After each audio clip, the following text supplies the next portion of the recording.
Hello everyone, welcome to wire UPSC. और आज हम देखने वाले हैं 24 जुलाई का न्यूज़पेपर।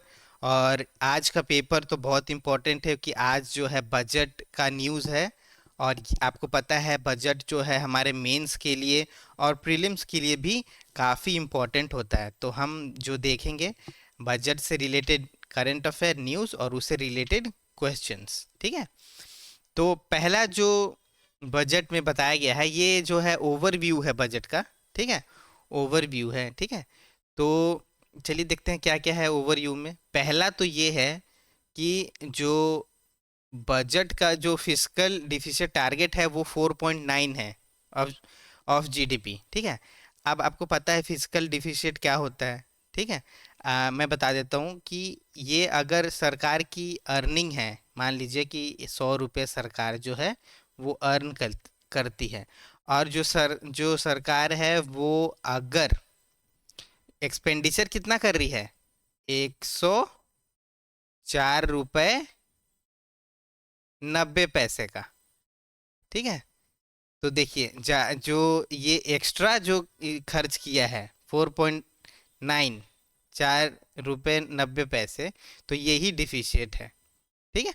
और आपको पता है एफआरबीएम एक्ट में कितना फिजिकल डिफिशिएट का टारगेट है, वो 3% है।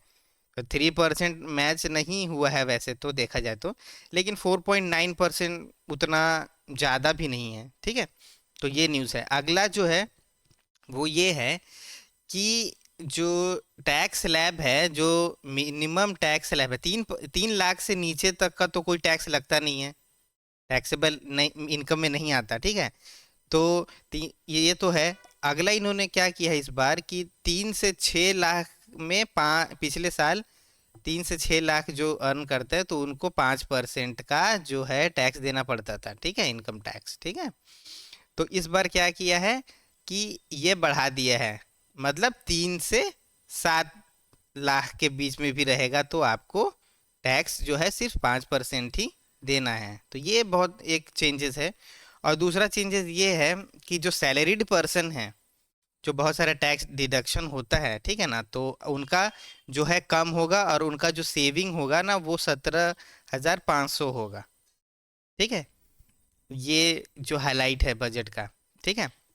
और भी हम आगे देखेंगे कि इस बजट में जॉबलेस लोगों के लिए और एमएसएमई के लिए क्या क्या सरकार लाई है, ठीक है। वैसे तो इस बजट में जो है बिहार और आंध्र प्रदेश को एक बजट का बहुत बड़ा हिस्सा जो है उनको दिया गया है, वो हम आगे देखेंगे, ठीक है। तो ये है कि आंध्र प्रदेश जो है 15,000 करोड़ उसको अपना अमरावती जो कैपिटल है वो डेवलप करने के लिए अलॉट किया गया है, ठीक है। इसमें से क्या क्या है, एक तो है देखिए पोलावरम इरिगेशन प्रोजेक्ट, ठीक है। दूसरा जो ये तेलंगाना में बैकवर्ड रीजन है उसके लिए, ठीक है। तो ये जो है आंध्र प्रदेश का जो फाइनेंशियल स्टेटस है, ठीक है ना, वो बहुत पुअर हो गया है, ठीक है। और स्पेशल असिस्टेंस की मांग जो है, जो वहाँ के सीएम हैं चंद्रबाबू नायडू, वो कर रहे थे, तो उनके लिए बहुत खुशखबरी है ये, ठीक है। और दूसरा जो है कि एक स्कीम का जो सेंट्रल गवर्नमेंट का प्लान है, ठीक, उसका नाम है पूर्वोदया, इस बार जो लॉन्च किया गया है, ठीक है। पूर्वोदया, पूर्वोदया मतलब जो पूर्व में होंगे, जो ईस्ट में होंगे स्टेट्स उसके लिए होगा। तो वो बिहार के लिए है, झारखंड के लिए है, वेस्ट बंगाल के लिए है, उड़ीसा के लिए है एंड आंध्र प्रदेश के लिए है, ठीक है। ये देखिए बिहार गेट्स 58,900 करोड़। तो 15,000 करोड़, यहाँ यहाँ लगभग जो है 59 करोड़ रुपए जो है जो बिहार को दिए गए हैं, जो डेवलपमेंट के लिए, क्या क्या डेवलपमेंट के लिए दिया गया है। तो वो दिया गया है रोड डेवलपमेंट के लिए, पहला तो 26,000 करोड़ रोड डेवलपमेंट के लिए, 2,400 मेगावाट पावर प्लांट के लिए जो पीरपंथी में मतलब जो स्टार्ट होने वाला है, फॉर्म होने वाला है, ठीक है। और फ्लड कंट्रोल के लिए 11,500 करोड़। आपको पता है कि जो है कोसी रिवर जो है बिहार को फ्लड करती है, ठीक है ना। और बहुत सारे रिवर्स हैं जो नेपाल से आते हैं, जो बाढ़ लाते हैं, ठीक है ना, बिहार में, तो उसके लिए दिया गया है। ठीक है। अब आपको पता है कि बिहार को जो है स्पेशल कैटेगरी स्टेटस नहीं दिया गया है। मंडे को ही सरकार ने मना कर दिया है कि जो है ऐसा जो पॉसिबल नहीं है अभी के रूल्स के हिसाब से। ठीक है। तो कॉम्पनसेट करने के लिए उनको इतना बड़ा जो है पैकेज दिया है। ठीक है। जैसे बिहार के जो उनका जो आपको पता है जो कोलिजन में है एनडीए गवर्नमेंट के नीतीश कुमार, तो उनको भी जो है कुछ राहत पहुंचे। ठीक है। तो अब देखते हैं अगला न्यूज़। अगला न्यूज़ क्या है कि वही जो मैं बता रहा था आपको, ये पर्सनल इनकम टैक्स का स्लैब जो चेंज किया गया है।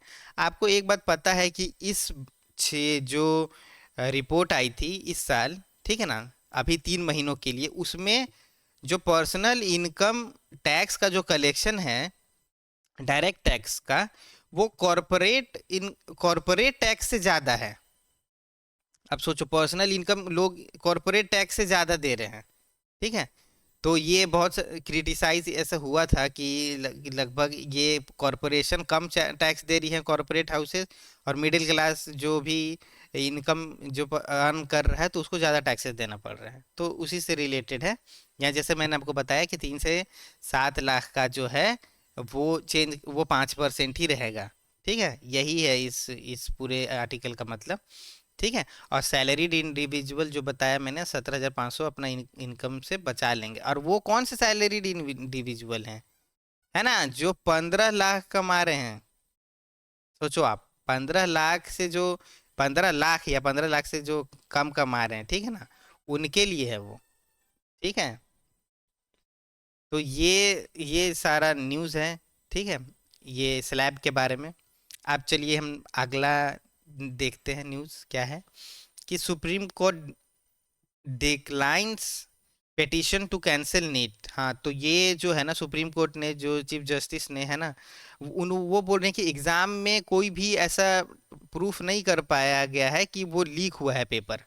और सैंक्टिटी मतलब पवित्रता ऑफ एग्जाम जो है वो जो अभी तक जो है स्टेबल है। मतलब एग्जाम में कोई भी लीक नहीं हुआ है। तो इस ये बोल के वो री नीट कराने का जो बात हो रही थी, तो वो नहीं होगा अब। ठीक है। अगला अब देखते हैं कि अगला जो बड़ा न्यूज़ है स्टार्टअप्स के लिए। ठीक है ना, स्टार्टअप्स बिजनेस ओनर्स जो बिजनेस जो करना चाह रहे हैं एंटरप्रेन्योर्स के लिए। ठीक है। वो क्या है कि एक जो टैक्स था जो यूपी एक गवर्नमेंट ने लगाया था, एंजल टैक्स। एंजल टैक्स कौन, जो स्टार्टअप्स में इन्वेस्ट करते, एंजल इन्वेस्टर्स, उनके लिए। ठीक है। तो ये बहुत बड़ा चीज़ क्या है कि एंजल टैक्स जो है वो हटा दिया गया है। अब जो है जो इन्वेस्टर हैं वो स्टार्टअप में इन्वेस्ट कर सकते हैं बिना टैक्स के। ठीक है, बिना टैक्स दिए। एक्चुअली आपको पता है कि 60% जो है ये जो स्टार्टअप्स का इन्वेस्टमेंट है, ठीक है, वो 2023 में मतलब पिछले साल 60% कम हो गया है। 60% बहुत बड़ा जो है एक नंबर है। ठीक है। ये बहुत बड़ा जो है आप एक लगा सकते हो मैग्नीट्यूड है। ठीक है। और इसने इससे जो है कितना नुकसान हुआ, लगभग 10 बिलियन का डॉलर्स का वो भी। ठीक है ना, 10 बिलियन डॉलर्स का। ठीक है। अब ये बहुत ही अच्छा है। अब इससे होगा क्या कि इंडिया में जो है एम्प्लॉयमेंट जो भी है और एंटरप्रेन्योर का स्पिरिट है वो जो है स्टेबल रहेगा, बढ़ा रहेगा। ठीक है। अगला न्यूज़ हम देखते हैं कि अनलिस्टेड बॉन्ड्स डिबेंचर्स डेब्ट mutual funds to attract capital gain tax. आपको पता है कि कैपिटल गेन टैक्स जो है वो short term and long term जो है फिनेंशियल एसेट्स है उस पे लगता है। ठीक है। तो जो शॉर्ट टर्म होता है ना उस पे 20% कर दिया गया है, पहले 10% था सिर्फ। ठीक है। और लॉन्ग टर्म पे पहले जो जो था ना 10%, वो अब कर दिया है 12.5% कर दिया है। ठीक है। एग्जिट जो होगा 12.5% पे होगा। ठीक है। अब यहाँ पे डेफिनेशन देखो आप कि जो है शॉर्ट टर्म किसको कहेंगे और लॉन्ग टर्म किसको कहेंगे। तो हर एक जो फाइनेंशियल जो जो बॉन्ड्स हैं या एसेट्स हैं, तो वो अलग अलग उनका कैटेगरी है। शॉर्ट टर्म देखिए, ऐसे तो कहते हैं कि 1 साल से अगर ज़्यादा है तो वो लॉन्ग टर्म है, ठीक है, और अगर 1 साल से कम है तो वो शॉर्ट टर्म है। ठीक है, शॉर्ट टर्म में 12.5 है, पहले 10 था। इससे होगा क्या कि जो स्टेबिलिटी बना रहेगा फाइनेंशियल सेक्टर में, फाइनेंशियल मार्केट में, मनी मार्केट में, ठीक है ना, जो स्टेबिलिटी रहेगा। तो अब ये तो जो ट्रेड करते होंगे या जो मार्केट में, मनी मार्केट में काम करते हैं, उनके लिए तो एक जो है बड़ा चीज़ है। उनका तो ज़्यादा जो उनको टैक्स देना पड़ेगा। ठीक है, तो ये देखिए एक एग्जांपल देखिए आप, कि देखिए लॉन्ग टर्म किसको कहते हैं, क्लासिफाइड एज लॉन्ग टर्म। ठीक है, देखिए miss Sitharaman said listed financial asset held for more than a year, 1 year, would be termed as long term, while unlisted financial assets and all non-financial assets would have to be held for at least 2 years to be classified as long term। तो देखिए category अलग अलग है। अब उसमें हम नहीं जाएंगे कि ये किसको कहेंगे, क्योंकि हम जो मनी मार्केट में काम नहीं कर रहे हैं। ठीक है ना, हम बस ओवरव्यू लेने के लिए, हमारे जो मेंस के लिए और ऐसे के लिए बस। ठीक है, आप ये जानो बस। अगला जो इम्पोर्टेंट न्यूज़ है कि कस्टम ड्यूटी जो गोल्ड और सिल्वर पे था उसको 6% तक कर दिया गया है। 6% कर दिया गया है, रिड्यूस टू 6%। ओवरऑल जो है कंट्री में कब कितना था, 15%। ठीक है, तो ऐसा क्यों किया है, ऐसा क्यों किया है आपको पता है? गोल्ड खरीदने के लिए, और गोल्ड खरीदोगे तो क्या देना पड़ेगा, जीएसटी, है ना, इसके लिए ऐसा किया गया है। ठीक है, और एक थोड़े दिन पहले जो न्यूज़ भी आई थी कि गिफ्ट सिटी जो गुजरात में है, वहाँ पे ये सिल्वर और गोल्ड सिर्फ 6% में ही इंपोर्ट हो रहा था, क्योंकि गिफ्ट सिटी क्या है, इंटरनेशनल फाइनेंशियल सेक्टर है ना वो। ठीक है, सेंटर है, सॉरी, इंटरनेशनल फाइनेंशियल सेंटर है वो। तो वहाँ पे आपको पता है टैक्स का कंसेशन दिया जाता है ना। तो वहां पे ऐसा न्यूज़ आ रहा था, तो अब देखो सरकार ने ऐसे कर दिया है। तो ये क्यों किया है, ये किया है ताकि उनको टैक्स कलेक्शन ज़्यादा हो, क्योंकि सोना आप खरीदोगे, आपको तो टैक्स देना पड़ेगा ना उसमें, है ना। आप देखिए गोल्ड एंड सिल्वर पे 6% है, और जो प्लेटिनम है उस पे 6.4% है। ठीक है, अगला जो है वो है कि 5 new schemes to add job creation. ठीक है, जॉब क्रिएशन के लिए, जो आपको पता है एम्प्लॉयमेंट के लिए जो है बहुत क्रिटिसाइज किया जाता है, बेरोजगारी के लिए जो गवर्नमेंट को, है ना, बीजेपी गवर्नमेंट को, एनडीए को, अभी एनडीए कहना ही पड़ेगा। तो उन्होंने जो है एक जो स्कीम लाई है, ठीक है, 5 स्कीम्स जो एम्प्लॉयमेंट लिंक इंसेंटिव्स है। अब एम्प्लॉयमेंट लिंक्ड इंसेंटिव क्या होता है, ये होता है कि आप अगर किसी को नौकरी दोगे, अगर मान लो कि एक कंपनी में, ठीक है, ये कंपनी है, ये 1% को नौकरी दे रही है। ठीक है, अब ये नौकरी देने के लिए सरकार इस कंपनी को पैसे देगी या कुछ टैक्स बेनिफिट देगी। समझ रहे हो आप, कि ये कंपनी को देगी टैक्स बेनिफिट और पैसे, कि आप इस आदमी को नौकरी पे रखो, है ना, इस नौकरी पे रखो। तो ऐसे 5 स्कीम है, ज़्यादा जानने की जरूरत नहीं है 5 स्कीम में ऐसा क्या है, लेकिन एक चलिए हम देख लेते हैं ताकि हमें ना एक आइडिया रहे। ठीक है, चलिए देखते हैं पहला क्या है। हाँ, तो जो जो जो फर्स्ट टाइम एम्प्लॉय रहेंगे, ठीक है, फर्स्ट टाइम एम्प्लॉय रहेंगे, ठीक है, तो उनका तो प्रॉपर ईपीएफओ, ये जो एम्प्लॉयज प्रोविडेंट फंड जो रहेगा उनका। ठीक है, तो जिसका जो जो 15,000 से, ठीक है, कम काम कर रहे होंगे, ठीक है, ठीक है, 15,000 का उनको जो फायदा दिया जाएगा गवर्नमेंट की तरफ से। ठीक है, अब देखिए यहाँ पे कितना बड़ा इशू है, कि ये एलिजिबल वही है जिसका कम से कम सैलरी 1 लाख पर मंथ है। अब बताओ 1 लाख पर मंथ वाला को जो है ये नौकरी देने के लिए, अगर जो है कंपनी को जो जो सरकार जो फायदा पहुंचाने वाली है, तो वो कहाँ तक सही है, आप वो देखो आप। ठीक है, तो ऐसा ही ऐसा जो इसमें स्कीम है जो सिर्फ जो इम्प्लॉयज को और इम्प्लॉयर को जो है बेनिफिट करता है, तो वही वैसा ही स्कीम को कहते हैं एम्प्लॉयमेंट लिंक्ड इंसेंटिव। ठीक है, उम्मीद करता हूँ कि आपको समझ में आ गया होगा। ठीक है, चलिए आगे हम देखते हैं। Credit support for MSME, Mudra loan limit raise to 20 lakhs। अब मुद्रा लोन जो आपको पता है, तरुण तरन, ठीक है, ये कैटेगरी होती है। ठीक है ना, मुद्रा स्कीम की मतलब आप जो है लोन ले सकते हो कोई भी मैन्युफैक्चरिंग करने के लिए, स्टार्टअप के लिए। वो 10 लाख थी, अब वो उसको बढ़ा के 20 लाख कर दिया गया है। अब इशू ये है कि 20 लाख कर तो दिया है, लेकिन सबका नहीं किया है। ये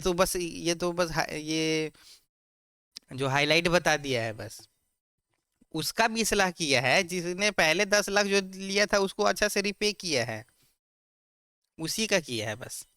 ठीक है, आपको पता है एमएसएमई बहुत इंपॉर्टेंट है इंडिया के इकोनॉमी के लिए। 35% जो है, जो मैन्युफैक्चरिंग का एक्सपोर्ट होता है इंडिया से, वो उसमें कंट्रीब्यूशन जो है बहुत बड़े बड़े इंडस्ट्रीज का नहीं होता है, वो एमएसएमई करती हैं। ठीक है ना, तो एमएसएमई में, मीडियम स्मॉल एंटरप्राइजेज में जो है एम्प्लॉयमेंट बढ़ाने के लिए, उनको अच्छा से इंसेंटिवाइज करने के लिए जो है सरकार ऐसे इसकी मुद्रा स्कीम लाई थी। ठीक है, तो ये न्यूज़ बस इससे रिलेटेड। ठीक है, हाँ, और माफ़ी चाहता हूँ, एक और जो इन्होंने ये किया है कि एक कवर दिया है 100 करोड़ का। मान लीजिए किसी कंपनी ने अगर जो स्टार्ट किया है फैक्ट्री, वो नहीं चली, ठीक है, तो वहाँ वहाँ जो जो बिना कोलेटरल के, बिना किसी को किसी गिरवी रखे हुए पे लोन सरकार दे रही है, तो वो भरपाई कैसे करेगी? ठीक है ना, तो वो कहाँ से करेगी? ये एक, हाँ, ये 100 करोड़ का एक ये सेल्फ फिनेंसिंग गारंटी फंड, ये इसमें इस बार जो है नया लाई है सरकार। ठीक है, अगला जो है वो ये है कि marginal rise for farming fertiliser subsidy trimmed. अब 1,52,00,000 करोड़, ठीक है ना, ये जो है सरकार जो फार्मिंग सेक्टर के लिए लाई हैं, ये तो बड़ा बड़ा आपने सुन लिया, लेकिन काट क्या दिया है? काट क्या दिया है? कम क्या कर दिया गया है? देखिए, फर्टिलाइजर का सब्सिडी और फूड का सब्सिडी वो कम कर दिया है। ठीक है, और ये बहुत सारा ये बोल रही हैं कि जैसे कि हम प्रमोट करेंगे, बजट में कहा गया है कि एक digital public infrastructure agriculture sector के लिए। ठीक है, एक नेचुरल फार्मिंग का सर्टिफिकेशन एंड ब्रांडिंग। ये कह रही है कि हम 109 हाई यील्ड वेराइटीज़ और जो क्लाइमेट रेजिलिएंट वेराइटीज़ हैं 32 फील्ड एंड हॉर्टिकल्चर क्रॉप्स लेके आएंगे। ठीक है, आपको क्लाइमेट चेंज का एग्रीकल्चर पे इफेक्ट तो दिख रहा है। ठीक है, तो उसको कम करने के लिए ऐसे हाई यील्डिंग वैरायटीज़ और रेजिलिएंट जो प्लांट वैरायटीज़ हैं वो लाने की बात हो रही है बस। ठीक है, इस ये में बस इतना ही था। इसका बहुत सारा क्रिटिसिज्म है, बहुत बहुत लोग खुश नहीं हैं कि फार्मर्स को कुछ नहीं दिया है। सारा ये जो नया कुछ जो है नई लाई, ये ज़्यादातर जो ये चला जाएगा वो पीएम किसान निधि में ही चला जाएगा। ठीक है, ये बहुत सारा इशू है। देखो, the bulk of the location for the PM किसान निधि, है ना, पेंशन में ही चला जाएगा। तो ये एग्रीकल्चर सेक्टर के लिए जो है ना, ग्रोथ के लिए जो है अभी तक नहीं कुछ किया गया है। ये 4%, ये डबल इनकम भी नहीं हुआ है, और 4% का हर एक एवरी ईयर 4% का ग्रोथ करना था एग्रीकल्चर में, तो वो भी नहीं होता है। ठीक है ना, ये बहुत सारा क्रिटिसिज्म है इसका। ये बड़ा बड़ा आप जो देखते हो है ना कि लाखों करोड़ों का जो फंड दे दिया है, तो बहुत सारा डिवाइड हो जाता है, बहुत सारे डिपार्टमेंट। आपको क्या लगता है, जो जो जो मिनिस्ट्री है, एग्रीकल्चर मिनिस्ट्री, उसमें एक ही डिपार्टमेंट है क्या? उसमें तो बहुत सारे डिपार्टमेंट रहता है, dairies, fisheries, animal husbandries, organic farming, बहुत सारा रहता है ना। नंबर पे मत जाओ, जो जो जो डिपार्टमेंट का लोकेशन है वो देखो, उसने कितना पिछले बार क्या काम किया था, क्या नहीं किया था, और कोई इनोवेशन, इनोवेटिव चीज़ जो सरकार लेके आ रही है कि नहीं। ठीक है, कैसे फार्मर को बेनिफिट कर रही है, कैसे लैंड होल्डिंग बढ़ाने का सोच रहे हैं, है ना, कैसे यील्ड बढ़ाने का सोच रहे हैं। ठीक है ना, इस पे ज़्यादा जो एम्फसाइज करने की, ध्यान देने की ज़रूरत है। ठीक है, अगला देखिए, अगला न्यूज स्टार्टअप्स के लिए है वो, लेकिन स्पेस स्टार्टअप्स के लिए हैं। तो वो 1,000 करोड़ का वेंचर कैपिटल फंड सरकार क्रिएट कर रही हैं, ठीक है ना, ताकि जो स्पेस में जो है बहुत सारा टेक्नोलॉजी इंडिया में जो आए, और जैसे स्पेसएक्स का है कि मार्स पे जाना है, मून पे जो एक्सप्लोरेशन करना है, वैसा वैसा ही इंडिया भी करे, ठीक है। जो चाइना भी जैसे करता है, ठीक है ना, तो वैसा ही इंडिया भी करे। तो ये 1,000 तो काफ़ी कम है, लेकिन सीड मनी है तो चलेगा, कोई खराबी बात नहीं है, ठीक है। अब अगला क्या है, डिफेंस बजट कम कर दिया गया है, ठीक है। डिफेंस बजट आप देखो, अलोकेशन कितना है, 6.22 लाख, 6,22,000 करोड़, ठीक है। लेकिन ये पिछले बार से कम है, ठीक है, पिछले बार से कम है। और आपको फिर से ऐसा लग रहा हो कि बाप रे इतना है, 6,22,000 करोड़ है ना। तो आर्म्स फोर्सेस के लिए देखिए, the capital outlay of 1,72,000 crore will further strengthen the capability of arm forces, earlier marking of 1,05,500 518 crore for domestic capital procurement, ठीक है। तो आर्म फोर्सेस ये पूरा डिफेंस का बजट है, ठीक है। तो आर्म फोर्सेस के लिए लगभग ये 1,20,30 करोड़ ऐसा ही है, ठीक है। और इसमें बहुत सारा आता है, देखो आप, ठीक है, बहुत सारा चीज़ आता है डिफेंस। आपको टेक्नोलॉजी डिपार्टमेंट, टेक्नोलॉजी बढ़ाने के लिए भी देना पड़ेगा, डिफेंस में एमएसएमई को लाने के लिए भी बजट देना पड़ेगा, ठीक है। पेंशन भी डिफेंस के आर्मी मैन का पेंशन का भी ये बजट है ना, अलाउंस का भी बजट है, एक्सपेंडिचर का भी बजट है। तो ये जो है कम है देखा जाए तो। अब खुद जो ये आर्टिकल कह ही रहा है कि डिफेंस बजट डिक्लाइंस, ठीक है ना। एक और आप देखो यहाँ पे, एक नोट डाउन करो इसको आप, है ना, Aditi scheme, iDEX Aditi scheme, ये innovate acing development of innovative technologies. ये जो है एमसीक्यूज, ये पी प्रीलिम्स में आ सकता है कि आईडेक्स अदिति स्कीम किसका है, तो ये आप नोट डाउन कर लो, ठीक है। और कुछ नहीं। ये देखो कोस्ट गार्ड भी है इसमें, इंडियन कोस्ट गार्ड बहुत है, डिफेंस सिर्फ एक ही चीज़ थोड़ी है, नेवी भी आ जाता है उसमें, सिर्फ आर्मी थोड़ी होता है। Women friendly schemes get a push, आप देखो 3 lakh crore for scheme benefiting women and girls, ठीक है। तो सेंट्रल स्कीम्स का पूरा बजट, है ना। अब वुमेन स्कीम्स में क्या क्या आता है आपको पता है, ये हॉस्टल्स, जो स्किल डेवलपमेंट, है ना, न्यूट्रिशन, ठीक है, ये सारा कुछ आ जाता है। देखिए पोषण मिशन शक्ति, ठीक है, सक्षम आंगनबाड़ी, ये सारा कुछ आ जाता है। तो ये आप सिर्फ याद रखो, ठीक, कि ये जो है पूरे 3 लाख करोड़ ये वुमेन मिनिस्ट्री का है, ठीक है। Women and girls child development, ठीक है ना। आप ये डिवाइड करो कैसे, वुमेन, अब मिनिस्ट्री का नाम ही क्या है, वुमेन एंड चाइल्ड। तो सिर्फ ये आपको लग रहा है कि ये 3 लाख करोड़ सिर्फ वुमेन के लिए होगा, है, तो बच्चों का कहाँ रहेगा, चाहे चिल्ड्रन का क्या। आप इस पे सोचना, ठीक है। एक और स्कीम जो लॉन्च किया है, इसका नाम याद रख लो आप, वत्सल्या, वत्सल्या स्कीम, ये पेंशन स्कीम है, कॉन्ट्रीब्यूटरी पेंशन स्कीम। मतलब आप कुछ, ये पेरेंट्स और गार्डियन कंट्रीब्यूट करेंगे, ठीक है। जैसे कि वो ये जो कन्या सुनिधि स्कीम है, जो सुकन्या समृद्धि स्कीम, सॉरी, है ना, वैसा ही स्कीम है ये। अब इसको कन्वर्ट किया जा सकता है नेशनल पेंशन स्कीम में, नेशनल एनपीएस स्कीम, ठीक है। मतलब ये मैच्योर हो जाएगा तो अब वो जो है पेंशन स्कीम में तब्दील हो जाएगा, जब वो में जो बच्ची हैं, ठीक है ना, वो 18 साल से ऊपर होगी, ठीक है। Children attaining the age of, ये मेजोरिटी लिखा हुआ है पर मेरे ख्याल से ये गलत होगा, ये मेच्योरिटी होगा, ठीक है। वत्सल्या, ये नोट डाउन करके रखो आप, वत्सल्या स्कीम किससे रिलेटेड है, वुमेन पेंशन स्कीम। ये प्रीलिम्स के लिए इम्पोर्टेंट है बस, ठीक है। आगे 10 लाख, हाँ ये देखिए ये बहुत कम ही है। अब देखो, आप खुद देखो, क्रिटिसाइज अब खुद ही करना। 10 lakh educational loan with annual 3% interest subvention. अब इंटरेस्ट सबवेंशन क्या होता है, आपने इकोनॉमी में पढ़ा होगा, चलो मैं आपको रिवाइज करा देता हूँ।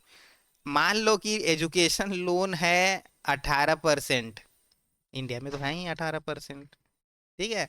18%, तो इंटरेस्ट सबवेंशन मतलब क्या है, 3% डिडक्शन इंटरेस्ट में, तो बच मिलेगा कितना में, मिलेगा 15% रेट पे, इंटरेस्ट रेट पे 15% का।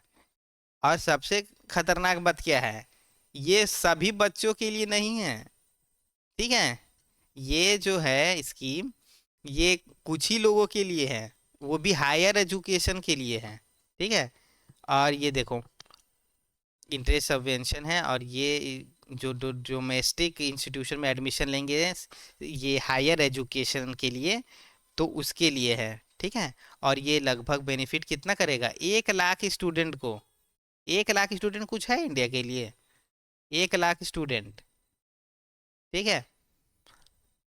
तो ये क्रिटिसिज्म है, ये तो मेरी तरफ से क्रिटिसिज्म है, पर ये कुछ ना से तो अच्छा ही है, ठीक है, कुछ ना से अच्छा है, ठीक है। देखो ये कितना हेल्प कर रहा है, देखो this measure is expected to help 25,000 student every year, 25,000 student every year, ठीक है, 25,000 एवरी ईयर, ठीक है। 1 लाख तो मैंने ज़्यादा ही बोल दिया, ठीक है, मुझे लगता है मैं कंफ्यूज हो गया हूँगा। 1 लाख तो जो ज़्यादा बोल दिया, 25 ही हज़ार है, सोचो 25,000 कुछ है स्टूडेंट का, जो अभी जो नंबर है इंडिया में, ठीक है। अगला जो न्यूज़ है वो ये है कि 2.55 lakh crore outlay railway to prioritise safety, ठीक है, इतना बजट, 2.5 लाख का बजट, अब सेफ्टी के लिए तो आप सोच सकते हो कि कितना रहेगा फिर, अंत में कितना सेफ्टी बचेगा। कवच के लिए, कवच का आपने इकोनॉमिक सर्वे में पढ़ लिया ना, कितना है, 1600 किलोमीटर जो है अभी तक सिर्फ कवर हुआ है, 1600 किलोमीटर। और इंडिया का कितना है रेलवे का किलोमीटर कवरेज है, कितना है ट्रैक, 68,000 किलोमीटर्स का, आप सोच लो आप, ठीक है ना, सेफ्टी का क्या है ना स्टेटस, आप सोच लो, ठीक है। आगे देखते हैं हम लोग, अब हम लोग क्रिटिसिज्म देखते हैं अलग अलग जो स्टेट्स का है, तो एसपी, बीएसपी और एएसपी ये बोल रही हैं कि यूपी के लिए कुछ भी नहीं दिया है ना, ना ही बच्चों को ये जो एजुके यूथ को दिया है, ना ही इंफ्रास्ट्रक्चर के लिए यूपी को दिया है, ठीक है। और ये जो एससी एसटी लोगों के लिए भी कुछ भी नहीं दिया है, ये जो बोल रहे हैं ये एएसपी के जो सांसद हैं, आज़ाद, ठीक है, चंद्रशेखर आज़ाद, ठीक है। अगला हम देखते हैं कि हिमाचल भी इग्नोर किया गया है, ये बोल रहे हैं, ये हिमाचल के चीफ मिनिस्टर हैं, ठीक है। तो हिमाचल को भी कुछ नहीं मिला है, ऐसे ये बोल रहे हैं। अब ये उड़ीसा देखिए, उड़ीसा के ये जो हैं, ये पटनायक सर, ये पहले सीएम थे, ठीक है, फॉर्मर सीएम, ठीक है। ये बोला कि उड़ीसा जो है वो भी स्पेशल कैटेगरी स्टेटस की मांग कर रहा था, तो उनको भी कुछ भी नहीं मिला है, ठीक है। ये क्रिटिसिज्म ये आप याद रखो बस, इसके लिए ये कुछ नोट्स बनाने की ज़रूरत नहीं है, ठीक है। अब आपको तो पता ही है ममता बनर्जी क्या कहेंगी बजट को लेके, अब बिग ज़ीरो टू, मतलब बांग्ला, ये वेस्ट बंगाल को बिग ज़ीरो मिला है, ठीक है। वैसे ही आपको पता है ये बॉयकॉट करने की बात कर रही है नीति आयोग को, ठीक है, क्योंकि नॉन एनडीए पार्टीज को भी, नॉन एनडीए स्टेट्स, उनको भी कुछ नहीं मिला है बजट में, जो भी मिलता है फिर वो फिनांस फिनांस कमीशन के जो रिकमेंडेशन से ही मिलता है ना, ऐसा बजट में इनको कुछ भी नहीं मिला है। अब हम देखेंगे जो प्रीलिम्स के लिए इम्पोर्टेंट है कि cough syrup sample failed quality test से CDSCO, तो ये क्या है, central drug standard control organisation, ये ऑर्गेनाइजेशन इंपॉर्टेंट है, जैसे यूएसए में एफडीए है, एफडीए है यूएस एफडीए, ठीक है, एफडीए है, तो इंडिया में उसका इक्विवेलेंट कौन है, CDSCO, ठीक है, ये पूरा मेडिसिन का और मेडिसिन मशीनरी, ठीक है, ये सारा रेगुलेटर है ये बॉडी, ठीक है, ये चेक करती है। तो ये देखिए, ये जो सैंपल लिया था, देखिए ये टॉक्सिन्स पाया गया है इन कफ सिरप, ठीक है, और इससे डेथ हो गया कहाँ, बच्चों का, गाम्बिया, उज्बेकिस्तान और कमरून में, ठीक है। तो इट क्लासिफाइड, वो जो कफ सिरप है, it classified these batches as not of standard quality due to issues with diethylene glycol, ethylene glycol, and ऐसे and माइक्रोबियल ग्रोथ भी था। बताओ, कफ सिरप में माइक्रोबियल ग्रोथ है, पीएच बैलेंस बिगड़ा हुआ है, वॉल्यूम भी बिगड़ा हुआ है ना। The report presented to the ministry of health and family welfare found that out of इतना बैच 353 वे डीम्ड, ठीक है, NSQ not not of standard quality. तो ये है, हम आगे देखेंगे इस पे, क्वेश्चन एक देखते हैं सी डी एस सी ओ पे, ठीक है। अब देखिए पहला क्या है कि C D S C O is the national regulatory authority for medical devices in India. तो ये तो सही है। It operates under ministry of health and family welfare, ठीक है, ये सही है। C D S C O has the authority to issue manufacturing licence for new drugs intended for export, ये भी बिल्कुल सही है। The drug control general of India, हाँ, डी सी जी आई, ये भी सिमिलर ये है, जो ये इससे मैं आपको बताता हूँ आगे, is responsible for overseeing the operation of C D S C O including the approval of all cosmetics in India. तो ये बिल्कुल सही है। ये देखते हैं, ये जो देखता है ना, ये कंट्रोलर जनरल ऑफ इंडिया, ये कॉस्मेटिक्स देखते हैं, ठीक है, और ये इनका ये जो है ओवरसी भी करता है। आप अगर ऐसे समझो कि ये drug controller general of India ये बड़ी बॉडी है, और सी डी जो है सी डी एस सी ओ, ये उसके से के नीचे काम करती है, ठीक है।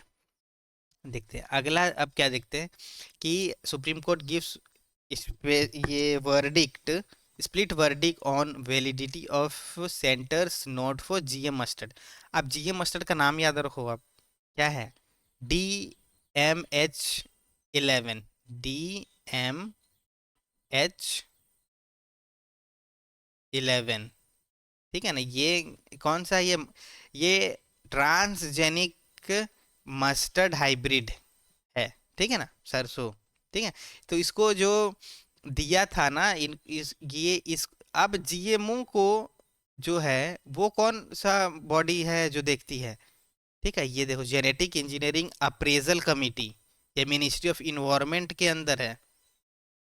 देखो, statutory body under the ministry of environment, forest and climate change, ठीक है ना।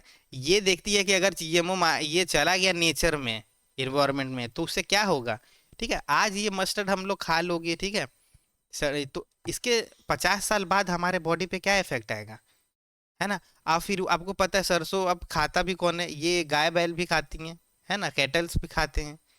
तो उन पे क्या असर होगा, है ना, उन अब उस मिट्टी में जो माइक्रोब रहेंगे, जो इंसेक्ट रहेंगे, उन पे क्या असर होगा। तो ये बहुत कॉम्प्लिकेटेड इशू है, ठीक है ना। तो सुप्रीम कोर्ट ने स्प्लिट वर्डिक्ट दे दिया। अब जो 3 बेंच जो है, जिसमें चीफ जस्टिस ऑफ इंडिया जो रहेंगे, वो डिसाइड करेंगे कि ये इस जीएमओ को रिलीज करने का जो ऑर्डर दिया था वो सही है कि नहीं, और कंटिन्यू करना चाहिए कि नहीं, ठीक है।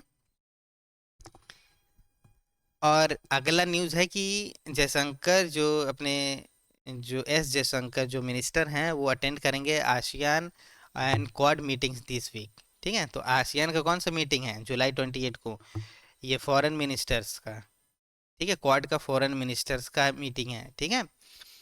और आसियान का जो है 25 जुलाई को है, ठीक है, ये मीटिंग्स है। अब हम देखेंगे कि आसियान से रिलेटेड और क्वाड से रिलेटेड है क्वेश्चन। तो क्वाड से देखो, which of the following of quad is not correct, ठीक है। Quad consist of 4 member countries, United states, India, Japan and Australia, ठीक है। तो ये तो सही है। Primary focus of quad is military cooperation and joint defence exercises among its member countries, ये आप बताना सही है कि नहीं। ठीक है, ये चलो मैं बता देता हूँ। क्वाड मिलिट्री ऑर्गेनाइज कॉपरेशन नहीं है, मिलिट्री कॉपरेशन नहीं है। अगर क्वाड मिलिट्री कॉपरेशन होता ना ना तो चाइना अब तक इस पे कितना इशू हो जाता, क्योंकि ये जो क्वाड है वो मरी टाइम सिक्योरिटी कहाँ देती है, साउथ चाइना सी में। ठीक है, साउथ चाइना सी में दे रही है ये। ठीक है, वहां पे ज्वाइंट एक्सरसाइज करती है। ठीक है ना, मिलिट्री ऑर्गेनाइजेशन नहीं है ये। लेकिन चाइना इसको देखता है जरूर है मिलिट्री ऑर्गेनाइजेशन की तरह, बोले चाहे ना बोले। ठीक है, लेकिन देखता है इसको, है ना। अब लिखा रहेगा कि हम मिलिट्री ऑर्गेनाइजेशन नहीं है, लेकिन एक्सरसाइज करोगे आप, है ना, तो और मदद करोगे चाइना के जो जो राइवल हैं उस एरिया में उनकी, तो वो क्या समझेगा कि नहीं मिलिट्री ऑर्गेनाइजेशन नहीं है ये। ठीक है, the Quad was initially formed in response to the 2004 Indian Ocean tsunami and has evolve into a strategic dialogue. हाँ बिल्कुल सही है। ये Quad countries have committed to enhancing cooperation in areas such as climate change, cyber security and supply chain resilience. तो हाँ ये सही है। आपको पता है जनरली एक जो एक चीज़ से स्टार्ट होता है एंड कहीं और होता है ना। तो ये है, तो इसकी बिल्कुल सही है। ये इसको दो को छोड़ के दो गलत है बस, मिलिट्री कोऑपरेशन नहीं है। ठीक है, अब देखते हैं आसियान से रिलेटेड कौन सा नहीं है सही। ठीक है, तो ASEAN was established on August 8 1967 in Bangkok Thailand by 5 founding members. तो ये तो सही है बिल्कुल। ठीक है, अब ये इनकी स्टोरी क्या है कि ये जो 5 देश हैं, जो थाईलैंड है, ठीक है, थाईलैंड है, और भी बहुत सारी कंट्रीज हैं, तो ये ना गोल्फ खेलने जाते थे, इनके जो लीडर्स थे साथ में। तो वहीं पे इन्होंने जो है डिसाइड किया कि हमें एक ऑर्गेनाइजेशन बनानी चाहिए। ठीक है, अब देखिए आगे क्या है। The primary objective of ASEAN is to promote economic growth. ठीक है, economic growth, peace and security in the South East Asian region. ठीक है, तो हाँ ये सही है। और इसके सिर्फ 3 ही पिलर्स हैं। ये देख लो कौन कौन से pillar. Asian community comprises 3 pillar, so political security, economic and socio culture, इससे ज़्यादा कुछ भी नहीं। ठीक है, ये 3 पिलर्स हैं इसके। और all 10 Asian member countries are founding members of organisation. नहीं ये तो सही गलत है, 5 ही हैं, आपको पता है ना। ये हो गया, ये थाईलैंड हो गया, फिर इंडोनेशिया हो गया, ये सारे। ठीक है,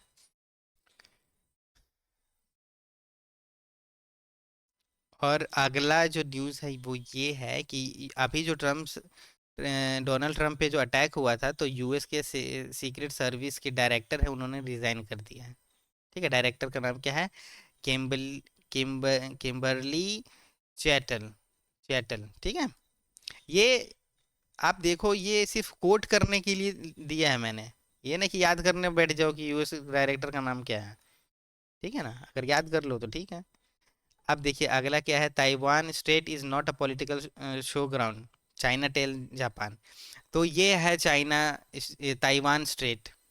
ठीक है, चाइना मेनलैंड चाइना, तो ताइवान, और ये है ल्यूजोन स्ट्रेट। ठीक है, और ये कनेक्ट किसको करता है, ताइवान स्टेट, ईस्ट चाइना सी को। ठीक है, और साउथ चाइना सी को, ये फिलीपीन सी है। ठीक है, साउथ चाइना सी को। ठीक है, इससे रिलेटेड हम एक क्वेश्चन देखेंगे। Taiwan strait is not correct. ठीक है, तो Taiwan strait is a 180 kilometre wide strait spread separating Taiwan from mainland China. तो ये सही है, strait connect East China Sea to South China Sea. ठीक है, ये भी सही है। A narrow part of Taiwan state is 130 kilometer wide. ठीक है, the entire Taiwan strait is located within the exclusive economic zone of China. ठीक है, तो ये गलत है।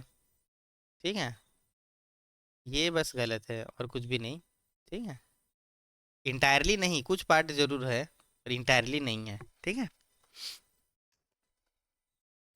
और अगला और लास्ट न्यूज़ जो ये है कि हमास और Fatah sign declaration in Beijing on ending rift amid Gaza war. अब ये दोनों जो है, इसको मिलिट्री, ये सॉरी, इसको इसको जो है ना टेररिस्ट ऑर्गेनाइजेशन अमेरिका ने घोषित करके रखा, इसराइल ने भी। है ना। और ये बहुत 2012 में ये अलग अलग हो गए थे। इनका मकसद यही था पैलेस्टीन को जो है इजराइल से बचाना, और पैलेस्टीनियन की जो है वापस जो है उसका उनका लैंड वापस दिलाना, ठीक है, उनका राइट वापस दिलाना, ठीक है। 2012 में अलग हो गई थी, पर अब ये जो है दोनों एक दूसरे की मदद करने का जो है ये सोच रही हैं। किस लिए? क्योंकि गाजा में वॉर चल रहा है, ठीक है ना, इसके लिए। और इसका ये जो है आपको पता है, आप हमास नाम याद रखो और फतह नाम याद रखो बस, और कुछ याद रखने की ज़रूरत नहीं है इस न्यूज़ से रिलेटेड, ठीक है। तो थैंक यू, आपने इतना जो है जो समय दिया, ठीक है। आपको उम्मीद करता हूँ आपने बहुत कुछ सीखा होगा आज। ऐसी वीडियोस के लिए इस चैनल को सब्सक्राइब करिएगा, इस वीडियो को लाइक करिएगा और शेयर करिएगा, है ना। डेली मैं अपलोड करता हूँ, ठीक है, करंट अफेयर द हिंदू का। मिलता हूँ आपसे कल। Thank you.